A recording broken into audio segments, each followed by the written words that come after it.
28 दिसंबर 1937 गुजरात के सूरत शहर में एक ऐसे रत्न ने जन्म ले लिया था जो आगे जाके टाटा इंडस्ट्रीज की किस्मत को हमेशा हमेशा के लिए बदल देने वाला था। उनके पिता नवल टाटा और माता सोनू का कम उम्र में ही तलाक हो गया। तब रतन टाटा उम्र में बहुत छोटे थे, तो उनके पालन पोषण की जिम्मेदारी उनकी दादी नवाजबाई टाटा ने उठाई। उनकी दादी ने हमेशा एक ही बात सिखाई थी कि कुछ भी हो, कोई ऐसा गलत काम मत करना जो परिवार और देश के लिए ठीक ना हो। उसके बाद रतन टाटा के पिता ने सिमन टाटा से दूसरी शादी भी की थी और रतन टाटा का नोएल टाटा नाम का एक सौतेला भाई भी है। रतन टाटा ने अपनी शुरुआती पढ़ाई मुंबई के ही केपीएन स्कूल में रहकर पूरी की। इसके बाद उन्होंने मुंबई के ही कैथीड्रल और जॉन स्कूल में रहकर अपनी स्कूल की पढ़ाई पूरी की। साल 1952 में रतन टाटा यूएसए चले गए, जहां उन्होंने न्यूयॉर्क के कॉलिंस यूनिवर्सिटी से स्ट्रक्चर इंजीनियरिंग की डिग्री हासिल की और फिर वे अमेरिका के हार्वर्ड बिजनेस स्कूल में मैनेजमेंट प्रोग्राम्स की पढ़ाई के लिए चले गए। रतन टाटा ने अपनी पढ़ाई पूरी होने के बाद कुछ समय तक लॉस एंजलिस कैलिफोर्निया में आईबीएम कंपनी में भी काम किया, जो उस वक्त दुनिया की सबसे बड़ी कंप्यूटर कंपनी थी। पर रतन टाटा का मन अमेरिका में नहीं लग रहा था। उनको कहीं ना कहीं टाटा इंडस्ट्रीज के लिए और अपने देश के लिए कुछ करने की इच्छा थी। तो 1961 में वो अपने पारिवारिक टाटा ग्रुप का हिस्सा बनने के लिए भारत लौट आए। देश के इस सबसे बड़े ग्रुप से जुड़ने के बाद उन्होंने अपने शुरुआती दिनों में टाटा स्टील के सॉफ्ट फ्लोर पर भी काम किया, जहां उन्होंने अपनी काबिलियत को दिखाते हुए कंपनी को काफी फायदा कराया, जिससे प्रभावित होकर जे.आर.डी. टाटा ने साल 1971 में नेशनल रेडियो और इलेक्ट्रॉनिक्स कंपनी नेल्को की जिम्मेदारी भी रतन टाटा को सौंप दी। उस वक्त नेल्को कंपनी की हालत काफी खराब चल रही थी और कंपनी का घाटा बहुत बढ़ गया था और ये रतन टाटा के लिए काफी बड़ी चुनौती थी। उसके बाद रतन टाटा ने नेल्को कंपनी में ऊपर से नीचे तक सब कुछ बदल दिया और अपनी काबिलियत के दम पर नेल्को कंपनी को न सिर्फ नुकसान से उभारा बल्कि 20% का प्रॉफिट भी बढ़ा दिया। इसके कुछ महीने बाद रतन टाटा को एक कपड़ा मिल इम्प्रेस मिल्स की जिम्मेदारी भी सौंपी गई। उस दौरान टाटा ग्रुप की यह कंपनी भी काफी घाटे से गुजर रही थी, जिसके बाद रतन टाटा ने इसे काफी संभालने की कोशिश की और उस दौरान बाजार में कपड़े की डिमांड नहीं होने की वजह से इस कंपनी को काफी नुकसान का सामना करना पड़ा। फिर कुछ समय बाद इसे बंद कर दिया गया, लेकिन रतन टाटा टाटा ग्रुप के इस फैसले से बिल्कुल संतुष्ट नहीं थे। वो कहते हैं ना कि बड़ा आदमी ना अपनी जीत से संतुष्ट होता है ना अपनी हार से। रतन टाटा भी कुछ ऐसे ही थे। इसके कुछ दिनों बाद जे.आर.डी. टाटा ने साल 1981 में रतन टाटा की काबिलियत को देखकर उन्हें टाटा इंडस्ट्रीज के उत्तराधिकारी बनाने की घोषणा की और साल 1991 में रतन टाटा को टाटा इंडस्ट्रीज और उनकी अन्य कंपनियों के अध्यक्ष पद की जिम्मेदारी सौंपी गई। हालांकि उस समय रतन टाटा को ज्यादा एक्सपीरियंस नहीं होने की वजह से उनका काफी विरोध भी किया गया। पर कहते हैं ना कि जब आपका विरोध होने लगे तब समझ लेना कि आप सही रास्ते पर हो। ऐसा ही कुछ रतन टाटा के साथ भी हुआ। रतन टाटा की काबिलियत और योग्यता के बल पर टाटा ग्रुप ने उन ऊंचाइयों को छुआ जिसकी किसी ने कल्पना भी नहीं की थी। उनकी लीडरशिप में टाटा ग्रुप ने अपने कई मेजर प्रोजेक्ट्स पूरे किए और सिर्फ देश में ही नहीं बल्कि विदेशों में भी उन्होंने टाटा ग्रुप को एक नई पहचान दिलवाई। दोस्तों, फिर उनकी जिंदगी में आया एक बड़ा ट्विस्ट और शायद इस कहानी के बिना रतन टाटा की बायोग्राफी पूरी नहीं की जा सकती।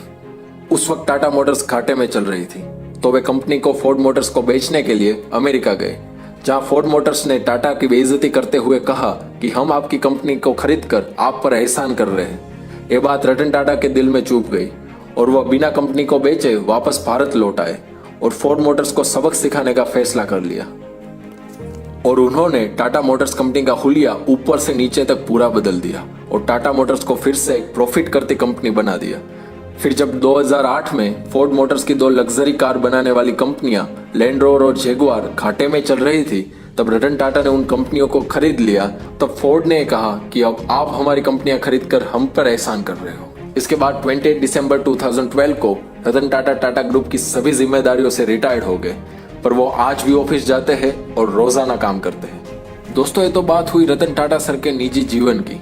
अब बात करते हैं कि रतन टाटा की लीडरशिप में टाटा ग्रुप ने क्या क्या हासिल किया। तो दोस्तों, दिल थाम लीजिए, क्योंकि अब जो आंकड़े हम आपको बताने वाले हैं वो सुनकर आप दंग रह जाएंगे। रतन टाटा के अर्थाक परिश्रम से आज टाटा ग्रुप में तकरीबन 7,22,000 से ज्यादा लोग काम करते हैं, जिसमें से तकरीबन 4 लाख के करीब लोग तो सिर्फ टाटा ग्रुप की टीसीएस कंपनी में ही काम करते हैं। इसीलिए आज भारत की सबसे ज्यादा रोजगार देने वाली प्राइवेट कंपनी टाटा है। और अगर हम Toyota, Coca Cola, Facebook, Microsoft और गूगल जैसी बड़ी बड़ी कंपनियों में काम करने वाले लोगों की संख्या को भी मिलाए, तब भी ये आंकड़ा अकेली टाटा में काम करने वाले लोगों की संख्या से काफी कम होगा। सिर्फ भारत में ही नहीं बल्कि अमेरिका में 20,000 लोग, यूरोप में 60,000 लोग और ऑस्ट्रेलिया में 10,000 से ज्यादा लोग टाटा ग्रुप की कंपनीज में काम करते हैं। और यूरोप ने तो टाटा को बेस्ट एम्प्लॉयर के अवार्ड से भी नवाजा है। रतन टाटा महिला सशक्तिकरण को भी बहुत बढ़ावा देते हैं। दोस्तों, मिडिल ईस्ट देशों में जहां पहले महिलाओं को काम करने की इतनी छुट्टी नहीं दी जाती थी, वहीं पर रतन टाटा ने सऊदी अरेबिया के रियाद शहर में ऑल वुमन टीसीएस ऑफिस भी बनाई, जहां वॉचमैन से लेकर टॉप पोजीशन तक सिर्फ महिला ही काम करती है। रतन टाटा के इस काम की तारीफ सऊदी अरेबिया के राजा ने भी की और उनकी इस मुहिम को आगे बढ़ाने में अपना समर्थन भी दिया। दोस्तों, रतन टाटा की लीडरशिप में आज दुनिया भर में टीसीएस की 285 ऑफिसेज है और ताज की पूरी दुनिया में 156 से ज्यादा होटल्स है। और टाटा ग्रुप की टेटलिटी अमेरिका, कनाडा और यूरोप की सबसे बड़ी चाय उत्पादक कंपनी है। टाटा ग्रुप की एक और कंपनी टाइटन जो घड़ियां बनाती है, वो मिडिल ईस्ट देशों में सबसे ज्यादा घड़ियां बेचने वाली कंपनी बन चुकी है। इसी के साथ टाटा अमेरिका में स्टील, कॉफी और सोडा ऐश का सबसे बड़ा उत्पादक है। ये सब शायद रतन टाटा की मेहनत के बिना संभव नहीं हो पाता। दोस्तों, शायद कुछ कम लोग ही जानते होंगे कि टाटा ग्रुप अपने प्रॉफिट का एक बड़ा हिस्सा टाटा ट्रस्ट में दान करता है, जिन पैसों से टाटा ग्रुप गांव के गरीब बच्चों के लिए स्कूल और लाइब्रेरी बनाता है और गरीब लोगों के विकास के लिए उन्हें टेक्नोलॉजी के माध्यम से ट्रेनिंग देकर उन्हें अपने पैरों पर खड़ा रहने का हौसला देता है। और कई विलेजेस में शौचालय, अस्पताल और इंटरनेट जैसी बेसिक जरूरियात भी उपलब्ध करवाता है। दोस्तों, भारत को अपने पैरों पर खड़ा करने में टाटा का बहुत बड़ा हाथ है। टाटा कंपनी जीवन जरूरियात से जुड़ी हर चीज बनाती है। तो हम अपने इस माध्यम से आपसे गुजारिश करना चाहते हैं कि अगली बार जब आप कोई चीज खरीदे तो सिर्फ टाटा जैसी स्वदेशी कंपनी का सामान ही खरीदे, ताकि भारत आत्मनिर्भर बनकर अपनी आर्थिक मुश्किलों से बाहर निकल सके। रतन टाटा एक अच्छे बिजनेसमैन होने के साथ साथ एक उदार और दरियादिल इंसान भी है। जब इसी साल 2020 में भारत में एक बहुत बड़ा आरोग्य संकट आया, तब रतन टाटा ने 1500 करोड़ रुपए का दान करके अपनी दरियादिली का भी प्रमाण दिया। उन्होंने अपने 65% जायदाद भी चैरिटेबल संस्थाओं को दान कर दी। उनके जीवन का मुख्य उद्देश्य ही भारतीयों के जीवन की गुणवत्ता को बढ़ाना और भारत में मानवता का विकास करना है। इसके लिए वह टाटा ट्रस्ट भी चलाते हैं। दोस्तों, काफी कम लोगों को ही पता होगा कि रतन टाटा को पालतू प्राणियों से भी बेहद लगाव है। उनके पास एक टीटो नाम का पालतू डॉग भी था, जिसका पिछले साल ही देहांत हो गया। उसकी खबर रतन टाटा इंस्टाग्राम पे सुनाते हुए काफी भावुक हो गए थे। साथ ही साथ रतन टाटा एक अच्छे पायलट भी है। पिछले साल उनके बर्थडे पर उन्होंने बेंगलोर के एरो शो में भारतीय वायुसेना का फाइटर जेट भी उड़ाया था, जिनकी पिक्चर उन्होंने अपने इंस्टाग्राम पर भी पोस्ट की थी। रतन टाटा को 2000 में पद्म भूषण और 2008 में पद्म विभूषण से भी नवाजा गया था। इसी के साथ उनको यूनाइटेड किंगडम ने 2009 में नाइट के बिरुद से भी नवाजा था।